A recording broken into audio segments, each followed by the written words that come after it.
My name is Sylvia. I'm passionate about languages, English in particular.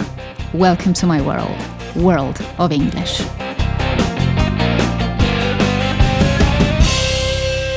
Good morning, good afternoon, good evening. Welcome you all to my new episode, and we'll go straight to business. So I will tell you immediately what kind of subject I want to cover today. So what we have on the agenda today is tenses in English. And now I'm pausing for reaction. I'm pausing for reaction because the subject of tenses in English is the most repeated, is the most revised one. All the people I know, all the learners of English, all the teachers of English, they keep on learning and keep on talking about tenses in English. And I have a very private opinion in here. Private and professional at the same time, because it all comes from this experience, these years of experience that I would like to offer to you. And I would like to tell you that to me, to my mind, tenses in English are treated as something huge. This subject is treated as something absolutely unbelievable. And this is a thing that you have to know. And without this knowledge of tenses in English, you cannot go any further, you cannot speak the language, and I would say that I disagree very much.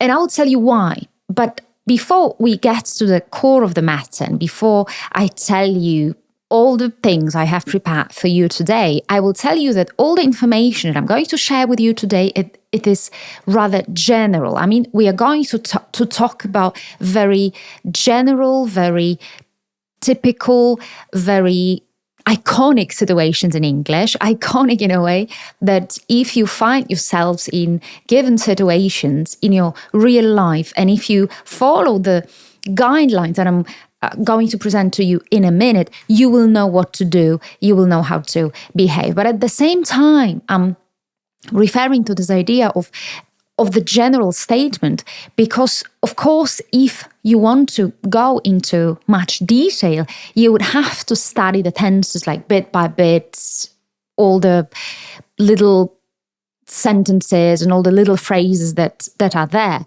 But this podcast and the knowledge that I'm sharing with you today is very functional, and this is very practical because I am offering you the skill. And my experience tells me, I see it very often in my class, and I see it very often in everyday life, that in very many cases, in very many situations, speakers of English, learners of English are paralyzed when they have to say something, when they have to produce a sentence in English, mostly because they don't know what kind of tense to use.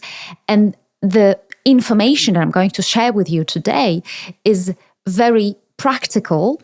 So if you find yourself in a given situation in real life, you will know what to do and you will know how to react. Everybody, I believe, everybody tells you, everybody repeats that on numerous occasions, that studying English is all about tenses. And very often when I meet my learners, when they come to me and when I ask them the question, I want to perform this linguistic audit, and I ask them the question, what they know from English, like what kind of knowledge they have, whether they are fluent speakers of English or whether they need a little bit of polishing in the matter. 90% of the speakers tell me that they have studied all the tenses, or they have studied 5 tenses, or they have studied 10 tenses. I will tell you that I'm a speaker of English. I have been a speaker of English, and I have been a teacher of English for many, many, many years. And if you ask me the question, how many tenses there are in English, I would need to count, because I don't know it just like that. And the reason why I don't know it is very simple. It's because I treat tenses in a very, very functional way. I do not think that the theory behind tenses and the definitions that people are forced, people meaning the learners of English are forced to remember, to memorize, to revise. It is just the theory. Let me repeat that. And this theory is not bringing you any closer to real life, and it is not bringing you any closer to this real speech of English, real communication in English. And there is a huge difference. I want you to know this, that there is this huge difference between the knowledge about the language, the knowledge about English, this knowledge that you get, theoretical knowledge, and the usage and the real skill of speaking the language. And the information that we are going to cover today, they are going to give you this very practical information, practical knowledge, and not the theory. And when it comes to speaking a given language, you don't need theory, you need practice. So what I will start with today is the very names of the tenses, namely simple and continuous. I'm pretty sure that everybody who is listening to me right now, they have heard these names, and they have heard the following names such as present simple and present continuous, past simple and past continuous, future simple, future continuous. And when we look at these names, we can see that they all have something in common because they have the very name. One is simple and the other one is continuous. And I want to draw your attention to this fact that if these tenses have the same name, or half of this name is the same, right? Because we've got present simple and then we have past simple, it is not by coincidence. So it means that they all need to have something in common. And I'd like to draw your attention once again to the fact that if you think about all these tenses in English, they are not so much different from each other. And I would like you to know from now on that it is not like that we have these 15 or 16 tenses and they are completely different. And every single time you encounter a new tense in English, you actually learn something new. That is not true. You learn another aspect, but actually you learn the same pattern. And let me tell you that if you think about all these tenses in English that have the name simple, they all have something in common. There is present simple, there is past simple, there is future simple, there is present perfect simple. And please remember that if you talk about the tense with the name simple, it means that it will describe something that is repeated, that is typical, that is finished, that is regular, that is of this usual regular nature. But if you think about something that has the name, if you think about that tense that has the name of a continuous tense, it means that something is or something was or something will be happening at a very, very specific moment in time. And if you have that kind of knowledge, suddenly everything is simple. So what you can say here is like a little bit of eureka, right? It is all that simple. Now I will guide you through different tenses, like name by name, bit by bit, with different sentence examples, so that to give you these pictures, I told you that I want to share with you. I told you that I wanted to share with you this very practical information. And that's why with every single tense, what I do, the way I teach my learners, my students, is I give them these typical situations, and they are sort of pictures, right? They are these typical, repeated, regular situations. And then when you want to say something in English, or when you want to write something in English, and then you recognize a given situation, it is all there. Everything is that simple. So we'll start with present simple. And as everybody knows, it describes this typical routine-like activity. So anything that is characteristic, anything that describes a given matter or a given person, anything that is repeated. And here what we have to remember about are the adverbs of frequency. And that's it, really. So if you want to characterize yourselves, if you want to just present yourselves, that's a very crucial piece of information, because that kind of tense is the one that you would use when you want to present yourselves, for example, at a job interview. We have covered the subject a couple of times in this podcast, in the World of English podcast, and I will repeat that once again, because you know that repetition is the key to success. So if you want to say something about yourself and present the very crucial information, you will use present simple. So you will say that my name is this and I live in this place, right? So for instance, I live in London, I have a family, I have 2 children, I own a car, I don't have any pets.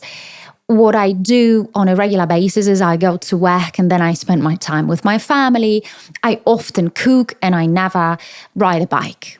And that's it. So this is what you do about yourself, and this is what you can do about another person. So you can characterize like your brother, your father, mother, husband, wife, etc., sister.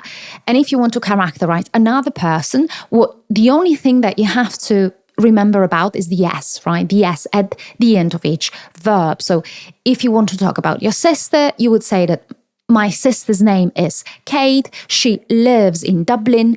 She works as a secretary. She has a wonderful family. She enjoys her life there very much. She usually wakes up at 7 and she starts her work at 8. She finishes at 5. She comes back home and then she has dinner with her family. On the weekends, she often goes for a walk, or she travels to the country. That's it. You are good. You are safe. All the information is there. Then we will look at the present continuous tense. And let me just repeat what I have already told you, that if you talk about something that has this very name of continuous or continuity, it means that something is happening at a very moment of speaking. We know this definition. We know this situation. So we will just say what we are doing right now. So as you know, I'm speaking English right now. I'm talking to you, and possibly you are listening to what I'm talking about right now.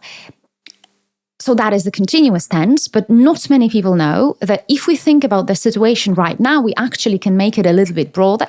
And here comes the continuous tense, so the present continuous tense. So you can talk about all the projects or all the books or all the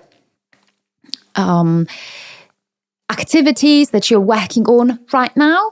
So I'm working on an interesting project. Of course, it does not mean that you are working on this project right now, but it means that you started on Monday and you will finish on Friday, right? So generally speaking, like at present, you are working on an interesting project, or you're reading a very interesting book, like Harry Potter, for instance, or you are waking up this week a bit earlier because you left your car at the mechanics and you just have to use the public transport. There you go. One more thing, one more piece of information that you have to remember about the present continuous tense is that you use this tense to talk about the future, to talk about your plans. And here, what I usually say is that it is nothing new. I mean, nothing new for the speakers of English that speak Polish, so for Polish speakers of English, because we do the very same thing in Polish. I mean, we also use the present continuous tense to talk about our plans. For instance, I'm meeting my friends on Friday, I'm going to the dentist tomorrow, or I'm flying to London on the weekend. That's it. This is all you have to know. And if you know this, if you recognize these situations, you are safe, you are good, you will speak a very good variety of the language. Now we are moving to the past. And of course, we have to understand this difference between present and past, which is very natural and very obvious. But the difference between the tenses stays the same. There is still the same difference. I mean, the same difference between simple and continuous. So if you talk about past simple, and if you want to use this tense to describe what you did in the past, you will describe these activities that are chronological, that are finished, that are typical, that are repeated. So if you want to tell me about yesterday, you will tell me that you woke up at 7, that you had this very nice breakfast, and that you went for a walk afterwards, and then you met your friends, and then you had this lovely dinner together, then you walked your dog, and you read a book in the evening. There you go. But if you want to talk about some very specific situation, something very specific that was happening at a very specific moment in time, you would use past continuous. And I usually compare this usage of past continuous to taking a picture, because past continuous is like a picture. It is a picture of the past. So if you have a look at the gallery of the photographs that you have on your phone, if you look at the pictures, you will be very ready to use past continuous and tell me what you were doing at a very specific moment in time. So if you look at one picture, you will tell me that, oh, I was spending my holidays with my friends at that time. We were having this great time, and I will never forget the holiday back then, for instance. Or I can ask you another question. I can ask you, what were you doing at 7 p.m. yesterday? And this time of 7 p.m. is very specific. And you will tell me that you were eating supper, or that you were preparing supper, or that you were cooking, or that you were baking, or that you were reading. It is all that is happening that was happening at that very specific moment in time. I hope you are following me. I hope you agree with me that this difference between tenses, this division into different tenses and different names, it is not that difficult. It is not difficult at all. Now, I'd like to talk about the future. And as I told you, there is, of course, this future simple and future continuous tense. And the difference, let me say it, the difference is still the same. So if you want to talk about these activities that will happen in the future, and that is this non-colored future, so you want to just give me this information about tomorrow or about next week or about next month, and you will tell me I will cook dinner tomorrow, or tomorrow will be a nice day, or I hope we will win, or I believe everything will be fine, then you use this future simple. But if you want to talk a very specific activity, a very specific action, thing that you will be doing in the future, and please come back to what I told you a couple of minutes ago, that if you want to talk about some activities that are happening right now, you use present continuous. If you want to talk about some activities that were happening at a very specific moment in time, in the past, you use past continuous. But if you want to talk about some activities that will be happening in the future, and they will be happening at a very specific moment, you will use future continuous. So each single time you need the continuous tense, but for a different timeline, right? Or for a different time zone, so to say, right? So present is present, past is past, and future is future. Just to give you a couple of examples, sentence examples here, what I would say is, this time tomorrow I will be learning, or this time next week we will be flying to London, or this time next year we will be living in a completely different house. Let us sum up what I have just said. Please remember, please bear it in mind that there is this very basic division of the tenses in English. I mean, simple and continuous. And each and every time, the simple and continuous tense is the same. So the same idea is described with that kind of tense. So there is the present simple, past simple, and future simple. And then we have present continuous, past continuous, and future continuous.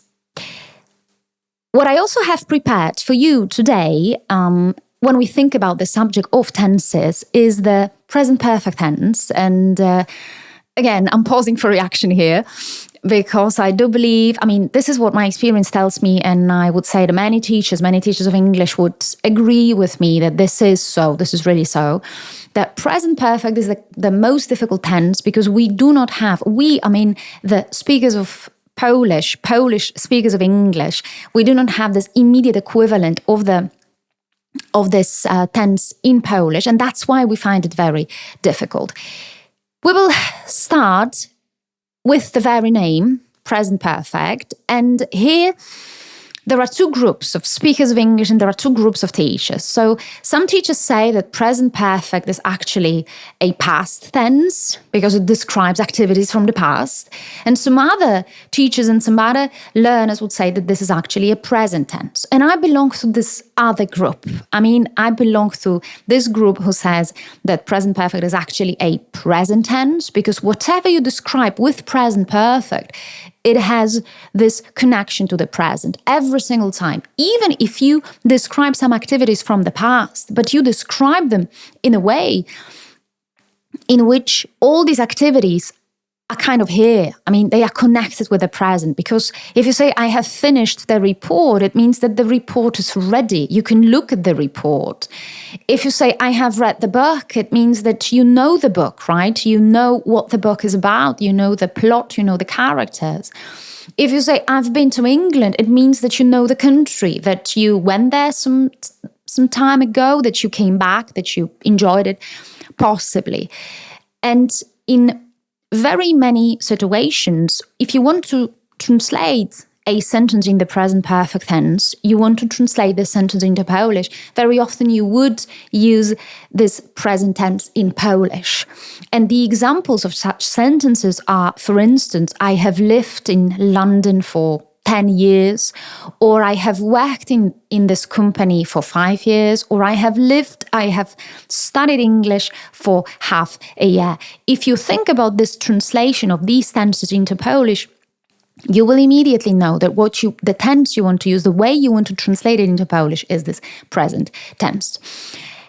There is this difference between present perfect simple and present perfect continuous. And there is this difference between present perfect and past simple. I will start with present perfect, with this difference between present perfect and past simple. And what I will share with you right now, I think, is this key to success. Because every single time I share it with my students, they say, oh my gosh, nobody has ever told me that. Many students struggle to understand this difference between present perfect and past simple. Many students don't know how to use these tenses. They find it difficult. But there is one simple difference between them. And this difference is as follows. If you want to tell me, or if you want to tell anybody else, when you performed a given activity, when you performed a given action, and you give the exact date, or the exact time, or the exact place, because place is connected with that time, you use past simple. If you want to share the same kind of information, but you don't want to tell us or tell anybody else, when you perform this activity, you just want to inform us that the activity has been performed, you don't give this information and you use present perfect. Let us compare these two sentences. I bought the shoes last weekend, or I have bought a new pair of shoes. The information is pretty much similar because you know that somebody has got a new pair of shoes. But in the very first sentence, you get this extra information of the time. And always, please remember, it is that simple. Always, when you want to give this information of when something happened, you use past simple. If you don't want to give this information, you use present perfect. And another definition that is there that also helps to understand the difference between these two tenses is as follows. If you think about present perfect and past simple, you think about a finished action. But in past simple, the time is finished as well, but in the present perfect tense, the time is not finished. And again, this is exactly the definition of the sentences that I have just introduced to you. I bought the shoes last weekend. The activity is finished and the time is finished.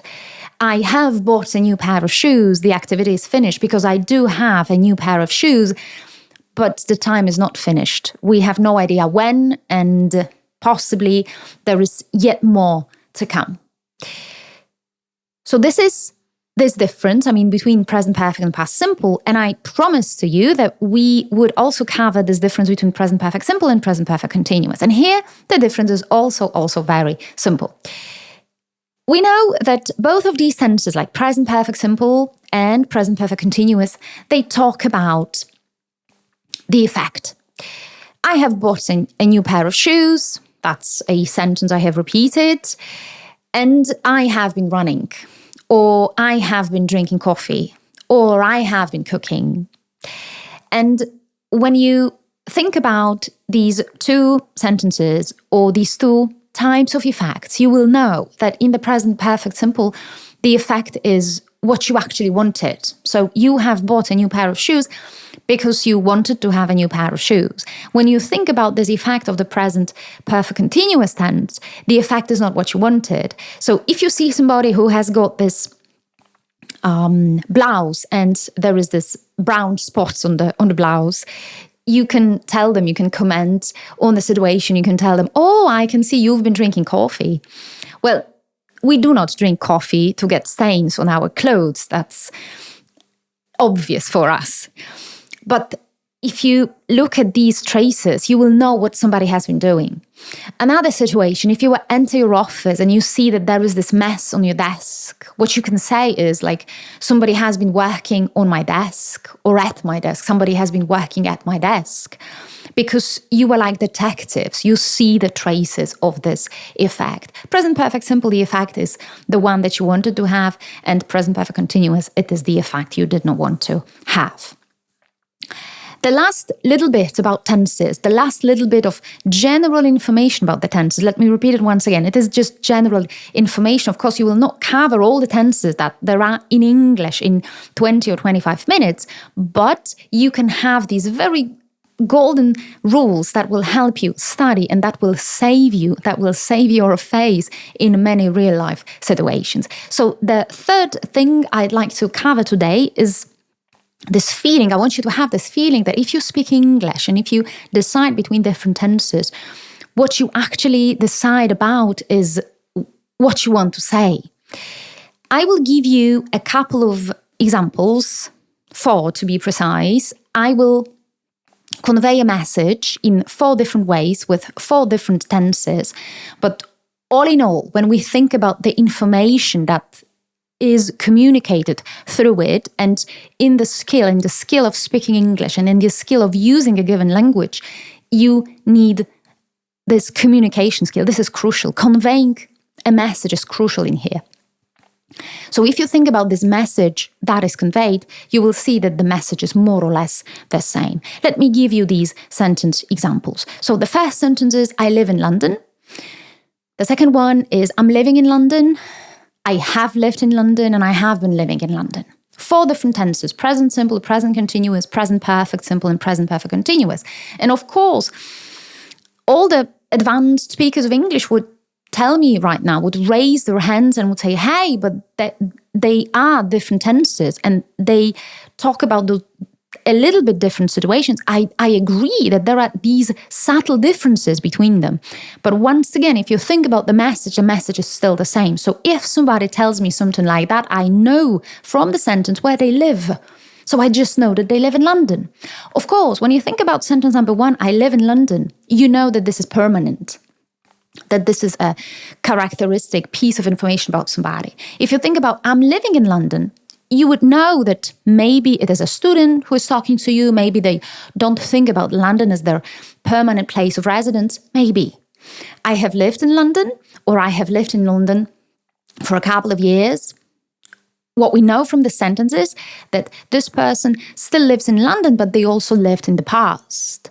When you think about I have been living in London, they still live in London. They lived in London in the past, and it is this continuous action for them. So here, what you have listened to, they are these very subtle differences, but the message is the same. Guys, I hope you have managed. I hope you have managed to listen to it all. As always, I'd like to get a bit of feedback from you. Please tell me if you find it useful. Well, it works. For me, it works every time when I share this knowledge with my learners, and I have decided to share this knowledge with you, with my listeners, with the listeners of the World of English podcast. Please listen to it carefully. Please think about all the information I have covered, all the information I have shared with you. And I do believe that you will find the information useful. And if you stick to these rules, you will simply speak a better variety of English. And this is what I want for you. Thank you so much for listening. Bye-bye.